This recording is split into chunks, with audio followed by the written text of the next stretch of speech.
Hello everyone, my name is Anurag and welcome back. Today I'm going to work on fifth experiment of Case Tools Lab, which is to work on the state chart diagram. So the aim of the experiment is to make state chart diagram for two questions, which is customer care service and hospital billing system. So let's go on to the description part. So what is a state diagram? State diagram can also be referred uh, as a document as the document that the various modes and the class and the and अरे यार.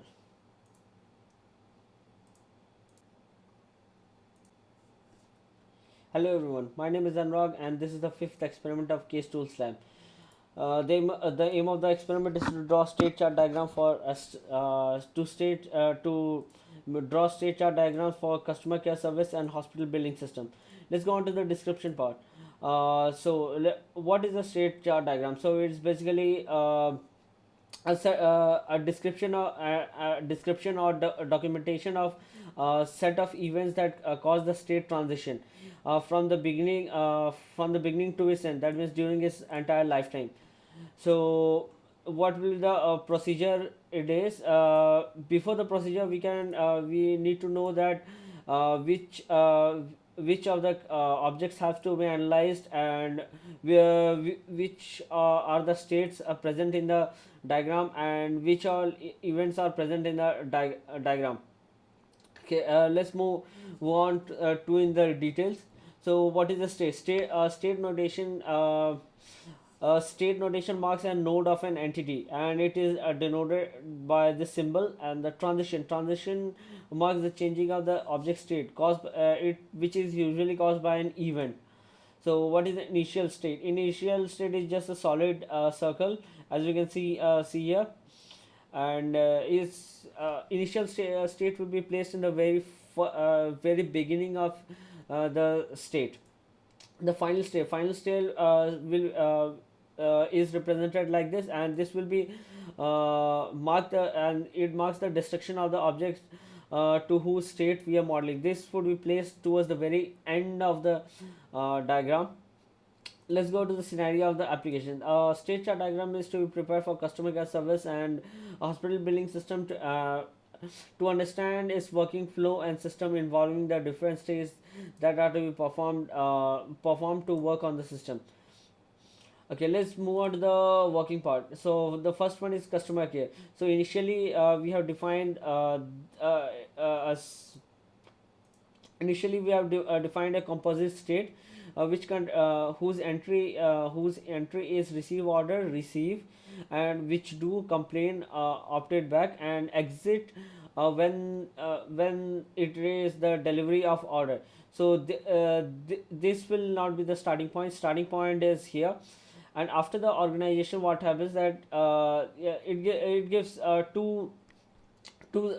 three set of instruction, sorry, three set of transition. The first one which goes to the customer part, the second one goes to the product inavailability, and third part goes to the complaint handler. So first one, when it goes to the customer part, customer performs can perform the following entry. First it receives the product, then it checks the product, then it provides the complaint feedback, then after that it pay for the objects. So if customer gives the feedback, if he customer returns the order, then it will go back, and organization will receive the and organization will be having the complaint opted back. And after that, if the product is in for any reasons, if the consumer sends back, then it goes again back to organization, and it gives us two transition state. One is the complaint handler, and another one is the product inavailable. So let's go to the complaint handler. What happens in the complaint handler is that when the customer sends the complaint, it goes to the complaint handler.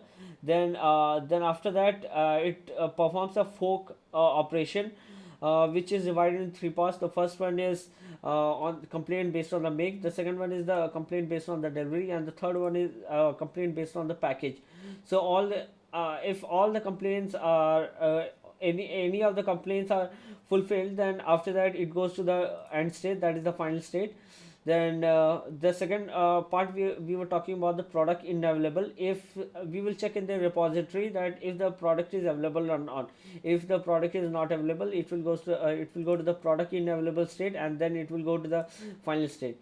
Then after that, if the in this scenario, if the customer accept the product, if the customer accept the product and knows that the product is legit, then what he will do, he will give the proper customer feedback to the organization, and organization will receive the feedback. And then this transition state sorry this sorry this state will be going to the payment state. Then after that payment state, it will go to the sorry yeah uh-huh. It will go to the exit point after the payment, because see, payment mode is done through an external base, so it has to go out. So after the payment mode has after the payment mode has finished, then the state will go to the final state. And this would be the end of the this part of the program. Let's go to the second part, which is the hospital billing system. Initially, what happens that in this scenario, what is happening is that a patient is admitted into the hospital, then the bill has to be made. So first is in initial state, which would be the hospital billing system. Then the state changes to interaction with the patient. What happens is that after the patient enters into the hospital, it may be the admission counter, or it may be the admission counter or the doctor's counter. The interaction will be happening, so it will again form into fork. The first of the fork output will go to the ward, and the second one will go to the ICU. So if the patient is admitted to the ward, then he will be charged for the allocated ward, and then the medicine bill. And if the person has admitted into the ICU, then he will be charged for the ICU room charge. Then the operation charge will also be included to it. So later, if the operations are performed, this will go both the ways, and the bill of the ICU section will be added to the medicine bill. Then finally, the bill will be checked for any discrepancies, and after that, the patient is discharged, and it will go to the discharge state. And after the patient is discharged, there is the transition ends, and it goes to the final state. So now that I have explained both the experiments, so and the output is also verified for this experiment. Now this would be the last of it. Thank you.